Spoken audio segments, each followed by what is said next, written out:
2, 1.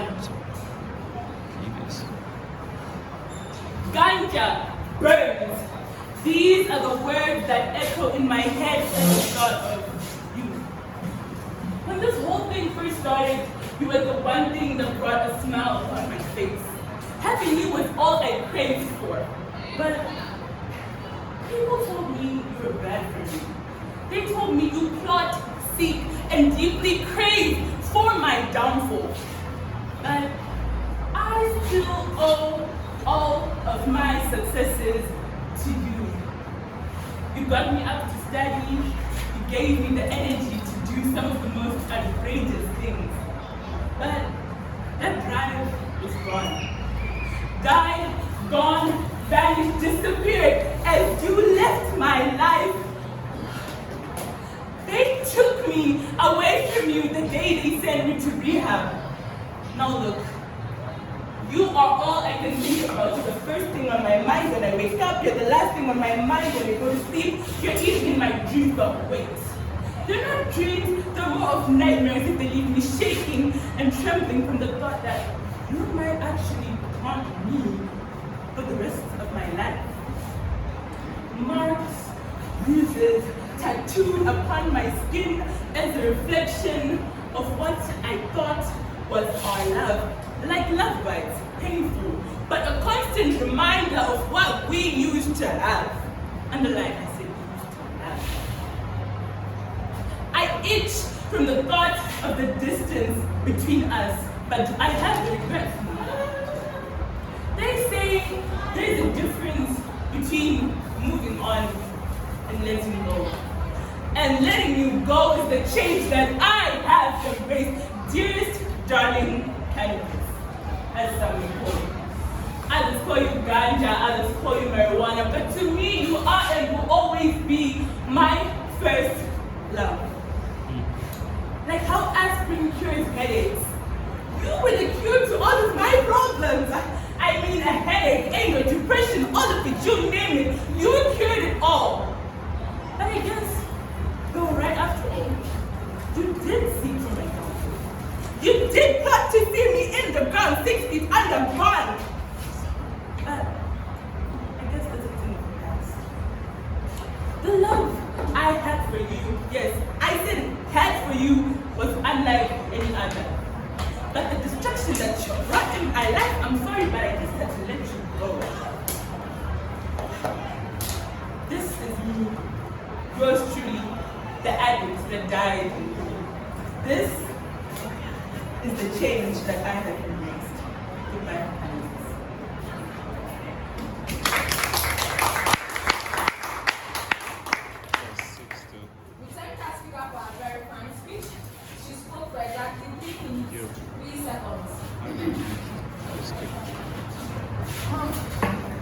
Is your phone?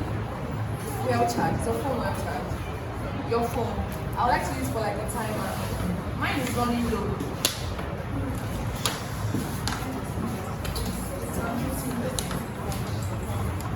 It doesn't.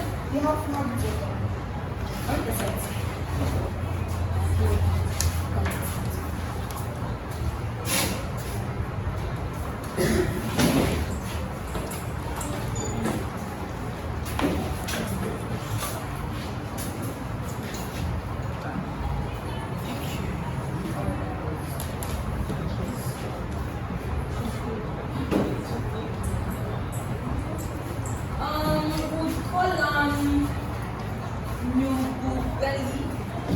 Sorry, my bad.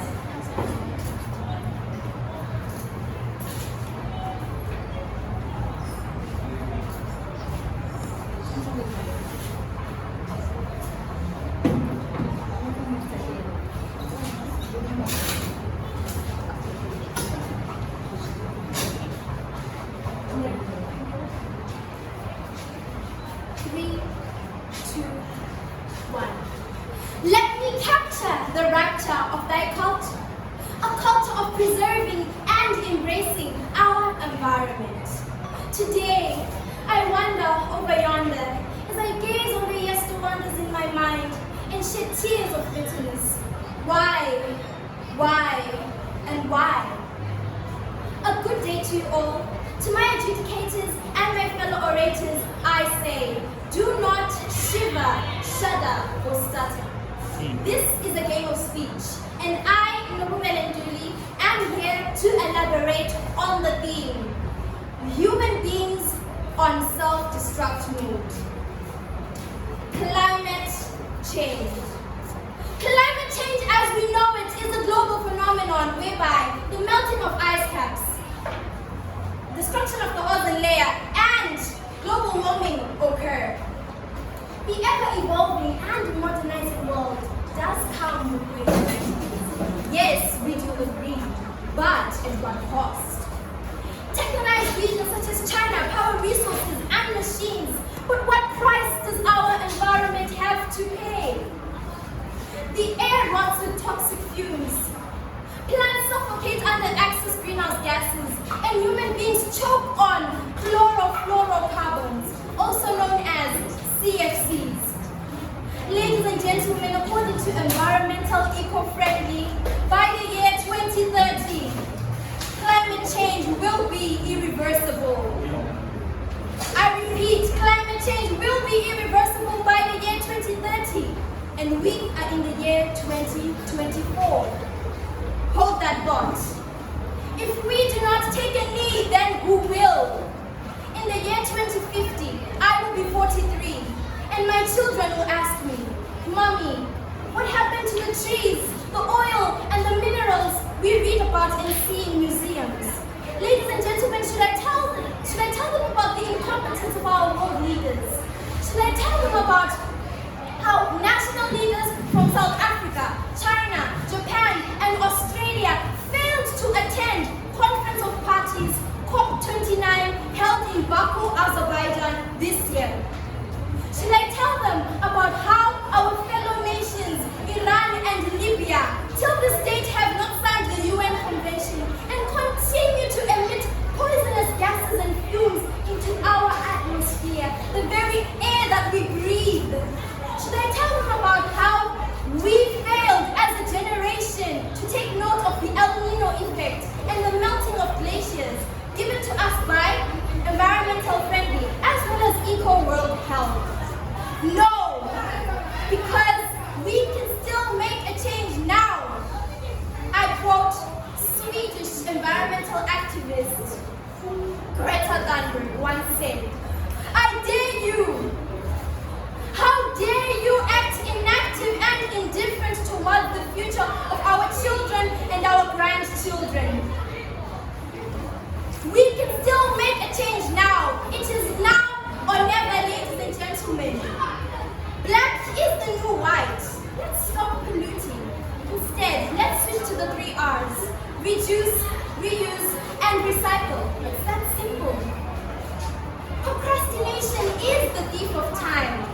Let's adhere to environmental protocols such as the Bamako Protocol, the Montreal Protocol, as well as the Kyoto Protocol. With this, ladies and gentlemen, we might be able to curb the effects of climate change by 2050.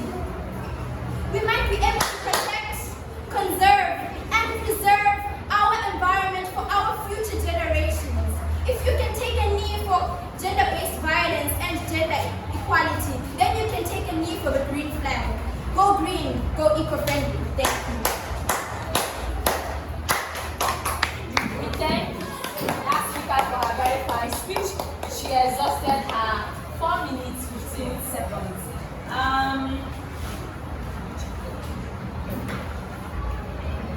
We will have Kayla now.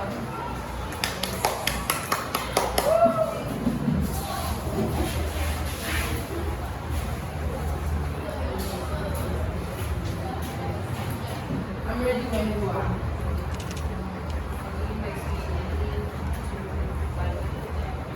Mom, I want Dad. These are the words I hear from my small little girl each time, and they make me want to cry. But no, wait. I have to hold back my tears because I'm a strong woman who I ought to be. Being a single mother is nothing that is easy, I tell you. Each day I have to wake up, go to work, have a boss who is so patriarchal and makes me work each day and each night, not knowing and not acknowledging that I have a small girl at even with the nanny who she starts to call mom and starts to call me Auntie Maggie. She tries to call me mom each time her grandmother reminds her that I am her mother. She calls the nanny mom. The words break my heart each time she calls me auntie and the nanny mommy. The words that she says each day or asking about her father, not knowing the heartbreak each time he used to beat me up, leaving marks and bruises, calling them love bites. I doubt that was love. I decided to move away and let my child have an environment whereby she feels free. But no, wait. She goes to school each day, gets bullied, and holds herself back from telling me because she sometimes hears me crying in my room. She tries to be a strong girl, but no, mommy is the one who's supposed to be strong, not you, my daughter. Each day moves like I'm in prison. I'm in prison in my own house.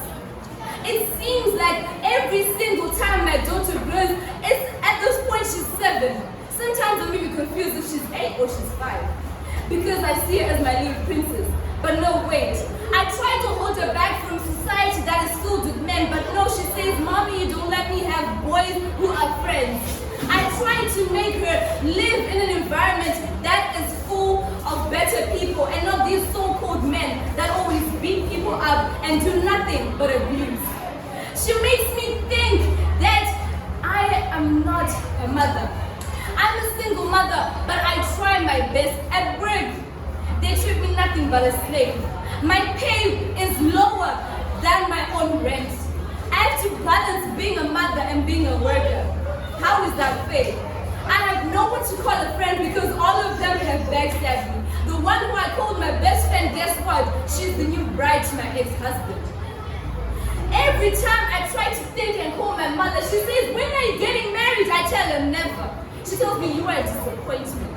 As a single mother, I have no one who I can call my own. The only thing that I have as a friend is Pi, which is just a robot. People think I'm crazy just because I talk to myself. Of course, yes, I'm the only person I can trust. I trust me. I try to be famous, but you know what? It takes one to bleed. Why do you think they call it the red carpet? Anyways, back to being a single mother. I tried to look classy, tried to look young for me to get who I thought I could call my lover again. But no, wait. This is just a thing that people with fake hair and fake lashes try to do in order for them to get what they want. No, wait. I try to do this and people call me a slut. All I'm trying to do is to find a better father for my child. But no, what? I'm going to stop. Because if I try to do that, everyone is going to judge me. They never understand what I go through. Just because I drive a big car doesn't mean I earned it overnight. They think I earn every single thing on a silver platter. No, wait, I don't even see my daughter grow. How is that proper? Am I not supposed to feel pain? They make me feel like I'm a robot, not a human. Every single time I try to speak, no, wait, in the office I'm told, Madam, sit. You have no place here. But I've been working here for 25 years before I even gave birth. I was a worker, but you treat me like I've been working here since yesterday. Every single time I try to be good. Every single time I try to be a great mother. But what do I get as a single mother? I'm called Auntie Maggie by my own daughter.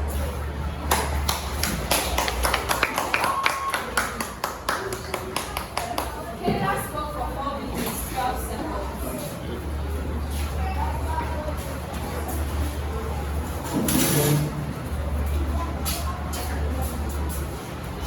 Good news.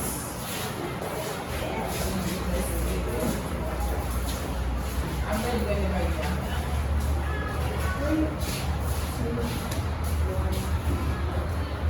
Good day, everyone. My name is Peter Scott, and I'm here to bring your attention to the digital age, a double-edged sword, and its impact on our species.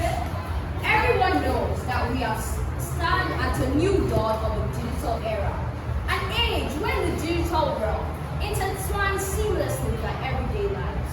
The digital age, with its boundless possibilities, has cast a profound influence on our world. We, the young minds of today, are its most eager explorers. The digital tools at our fingertips have transformed the way we learn.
age and challenges, such as laziness in academic pursuits, depending on technology for everything, which most students do nowadays, cyberbullying and its dangers, and the misinformation that spreads all around the media.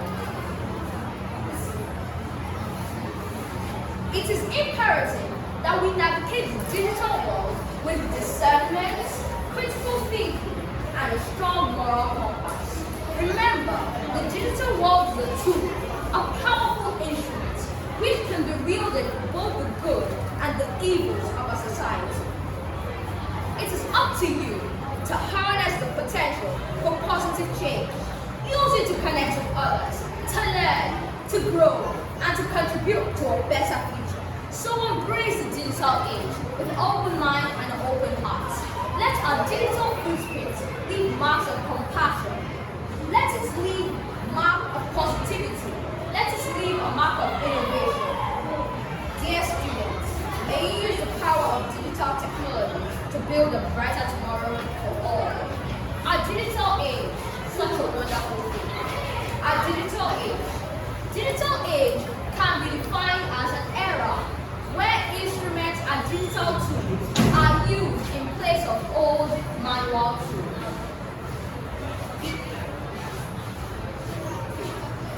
The digital age is both a good and a bad thing to us all. The digital age can influence our future. It influences what we think and what we can achieve in life. The digital age shows us what we can do. The digital age, oh what a tool. Thank you. We thank that speaker for his very fine speech. You spoke for exactly 3 minutes, 48 seconds. Okay? We're going to have Ayo. Okay. Your speech is for 4 minutes.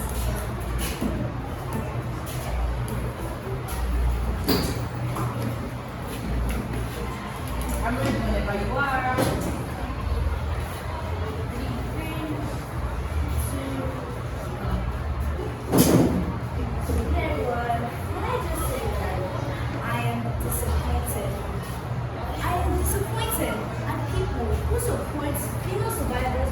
Sexual assault, but diminish and minimize the case of male survivors. I am disappointed at people who want there to be safe spaces and create safe spaces for people to talk and heal out of their experiences, but give mean comments like man up, or ask useless questions like what were you wearing. And I am especially disgusted at people who advocate for sexual assault survivors based off a double standard. This double standard is not only harmful for the person, for the survivor, for society as a whole.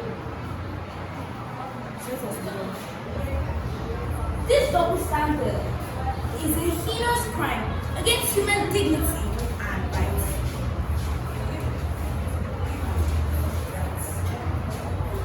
And it deeply affects the victims, regardless of their age, gender, race, background, and so on. Yet, society tends to judge instances and situations based on just that, the identity of the victim and the perpetrator. This not only supports harmful stereotypes, but stifles the victim's voice.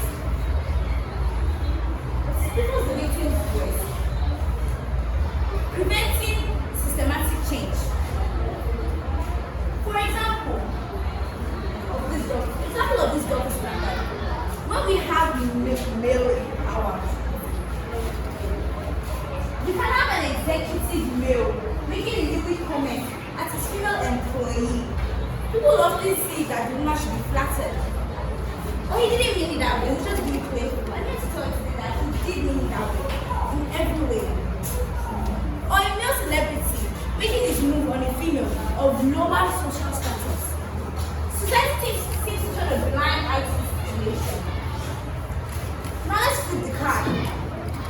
When we have a woman in this instance, people often see it as her being charming, her being dirty, part of our nature, and often brush off or brush out her hidden intentions as human nature. I meant to say that this is inappropriate and unacceptable.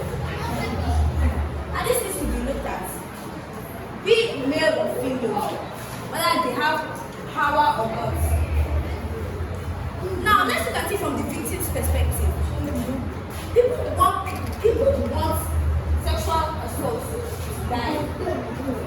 You can all agree that it's a terrible thing. Yet, when a male survivor speaks up, people often tell you that you should be flattered or you should man up. They make you feel bad, they make you feel guilty. The fact that the woman has enough control over him to take advantage of him. It's encouraging other people, other males to speak up, fear that it will ruin their masculinity, fear that it will ruin their social image. Let's show the card again. Why is a female survivor? Yes, it is that people don't even want to listen to her. This year I wonder, what was she wearing? What was she wearing? What was she wearing? You were asking for it. She was definitely not asking for it. They come to her and say, oh, you should be flattered. Or why shouldn't you speak up to her? Comments like this are diminishing. So, in conclusion, what can we do as a society to end this? First of all, we need to acknowledge the problem. We need to acknowledge that. Thank you very much for that very fine speech. You exhausted your time over 4 minutes, 23 seconds and counting. It's a regret to find out. I'm so sorry. But thank you very much, guys. I will have Larry.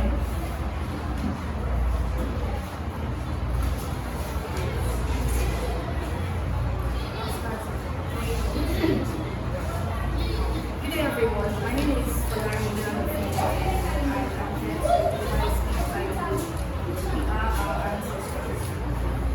It's the profound truth that we are our ancestors. We are the parents who gave birth to us and the parents who birthed them. We are the parents who birthed the parents who birthed the parents who birthed them. We are all these people back to the very first generation. We are the Adam and Eve that first saw life in Eden. We are our ancestors. It is indeed true. We are our ancestors biologically. In the depth of our DNA, there is a map that shows us that we are our ancestors. We are our ancestors psychologically. Their triumphs and sorrows are now our own. We are a product of the slavery that happened in centuries past, the enslavement of mind and body. Spiritually, we are our ancestors. Their prayers, stories, songs, and their tears are now our own. We are our ancestors. Our ancestors have planted seeds in the soil of history in the hope that these efforts will bear fruit for future generations. They have given us all they had, and we have inherited it and done with it what we will. But there's more to being our ancestors than simply inheriting what they have given to us. By knowing this profound truth, it is a call to do and to be. To do what our ancestors were unable to do in their time, and to be what they aspired to. By knowing this, we see that we are called to perform up to and even surpass the standards that our ancestors have set. We understand that we too have a legacy to leave to our future generations, who are also us. It is unfair to ourselves to ruin what we have built and have to start from scratch again. It is unfair to ourselves to cause harm upon future versions of us. In scientific fiction, in works of scientific fiction, when travelers of time go to the past, we see how careful they are not to make any changes. If we are aware that a simple action can change an entire timeline, why don't we start with small actions today to pave way for a better future for ourselves? We owe it to our ancestors who started this race. We owe it to the future generations to create a foundation to the new world. We are the same person, a universe, one land, one sun. Thank you.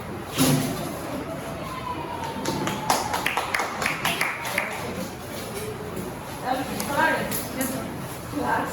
Oh my God. Yeah. You spoke for, after you are there, you spoke for exactly 2 minutes to 1 second. Okay? Alright, thank you very much. We'll have Tendai. Tendai is the last person.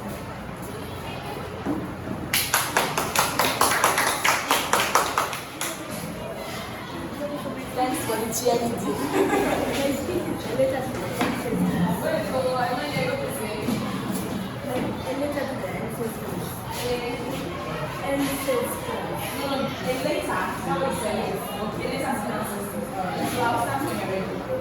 I begin my speech in 3, 2, 1. Dear ancestors, I used to be the hero, the face of everybody's hero. Everyone knew my name and it was always for the right thing. I was my people's savior and all the world would scream before that. This was an everyday life for me. But all of that changed because of that one destructive decision that I had made. My world had turned upside down and I could see it happen in front of me. And as a matter of fact, I would witness myself destroying the lives of both young and older Africans. I was giving my patients the wrong medicine. Realizing that the more they got sick, the more they came back, resulting in more money. Yes, it was wrong. But then at the same time, I had my own problems that had to be sorted. Yes, I was an African child and grew up in an African home that believed in the saying, no to drugs and yes to life. And for a while, I got stuck into believing this nonsense, not realizing how many benefits it granted me. I don't even know how I met up with these different types of people. But then I started to sell drugs to them. Because they paid quite a handsome fee that would get me a long way. You could say I was now a crook. But then I would question myself asking, how did I become this way? My honesty and loyalty was as strong as the Great Wall of China. But now it was as simple as the Titanic. And it's safe to say that during this process, I lost myself.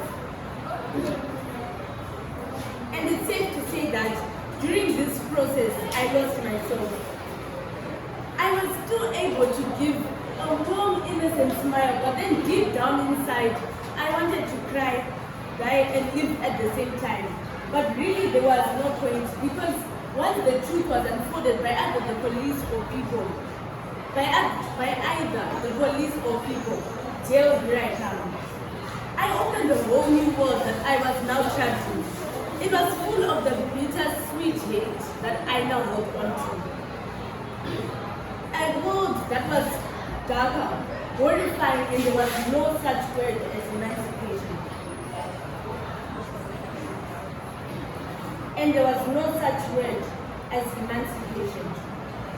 Yes, I realized that what I was doing was dragging me into a dark path that was slowly eating me, that I was slowly being dragged into, and I couldn't escape. But I had nothing to do about it because I was ready too deep. Dear ancestors, I'm sorry that I ruined the half-painted picture that you thought I could complete. I'm sorry that I wasted all those years of education in university just for this. I'm sorry that I wasn't the person you thought I would be. But then once you're in a dark tunnel like this, like I said before, there's no going back. This is my life from doctor to dealer in this African society. Yes, life was gruesome. And life was gruesome and not at all easy. It was impossible. It was impossible to find a smooth life, one that was not rough and one that was not tough. I could barely go outside of my house to touch grass knowing that I'm safe. I now went by the rule, hold the gun or be killed by the gun. I now went by the rule, hold the gun or be killed by the gun. Besides all of this, I was still able to live life how I wanted, the way I wanted to be, and the money that I had seemingly worked for. I know that all of this is bad, which is why I decided to confess, asking for your forgiveness.